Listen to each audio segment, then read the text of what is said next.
March 2026 રોજ જીલિયા ગામના ભાવેશભાઈ દેસાઈની Chanasma police station ઉપર એક વર્દી આવેલી હતી કે એમના ફાર્મ હાઉસ ઉપર કેટલાક કિસ્સામાં હુમલો કરવા માટે આવનાર છે.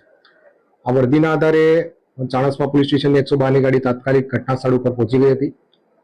ઘટના સ્થળ ઉપર પહોંચતા ત્યાં કોઈ પણ ઇસમો મળી આવેલ નહીં, પરંતુ તકેદારીના ભાગરૂપે ત્યાં 112ની ગાડી અને ચાણસ્મા પોલીસ સ્ટેશનની વધુ એક પોલીસની ગાડીએ ત્યાં હોલ્ટ રાખેલો હતો.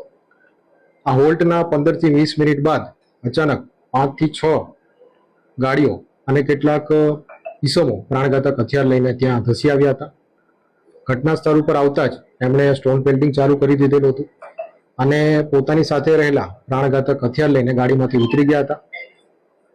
આ જે ફાર્મ હાઉસના ગેટ આગળ જે સ્ટોન પેલ્ટિંગ કરતા હતા એ દરમિયાન એક પથ્થર પોલીસની ગાડીને પણ વાગ્યો હતો અને અત્યારે આ પરિસ્થિતિ જોતા પૂરતો પોલીસ ફોર્સ ના હોય, પૂરતા પોલીસ ફોર્સને લેવા માટે પોલીસની ગાડી ત્યાંથી નીકળી હતી અને જ્યારે પોલીસની ગાડી પરત આવી ત્યારે ઘટના ઉપર આ જે ઈસમો હતા એ મળી આવેલ હતા.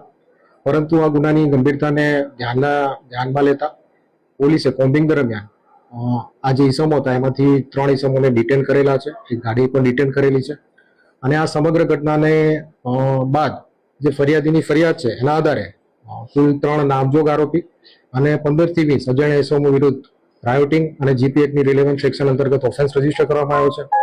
આ સમગ્ર ઘટના દરમિયાન પોલીસ જ્યારે પોતાની ફરજ ઉપર હતી ત્યારે એક પથ્થર એમની ગાડીને પણ લાગતા ફરજ રૂકાવટનો ઓફેન્સ પર રજીસ્ટર કરવામાં આવ્યો છે. તો આ ઘટના બાદ ટોટલ 2 એફઆઈઆર કરવામાં આવી છે. એક એફઆઈઆર છે એ ફાર્મ હાઉસનો માલિક છે રોનકભાઈ દેસાઈ એણે આપી છે અને બીજી એફઆઈઆર છે જે 112ના ઇન્ચાર્જ શ્રી છે એમણે આપેલી છે. આ રીઝન શું હતું સાહેબ ઝઘડા?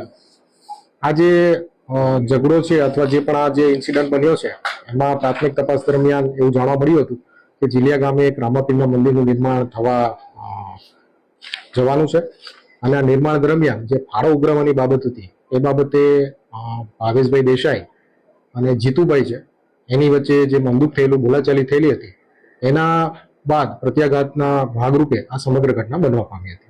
આ ઘટના બાદ ટોટલ 2 એફઆઈઆર થવા પામી છે. જે ફર્સ્ટ એફઆઈઆર છે તે ફાર્મ હાઉસના માલિક રોનકભાઈ દેસાઈ આપી છે કે જેમાં એમણે 3 ઇસમો, ઇસમ નંબર 1 જીતુબા, ઇસમ નંબર 2 જહુબા અને ઇસમ નંબર 3 દલપુજી એમ કુલ 3 વ્યક્તિઓની નામજોગ એફઆઈઆર છે અને બાકીના 15 થી 20 અજાણ્યા ઇસમો વિરુદ્ધ ઓફેન્સ રજીસ્ટર કરવામાં આવ્યો છે.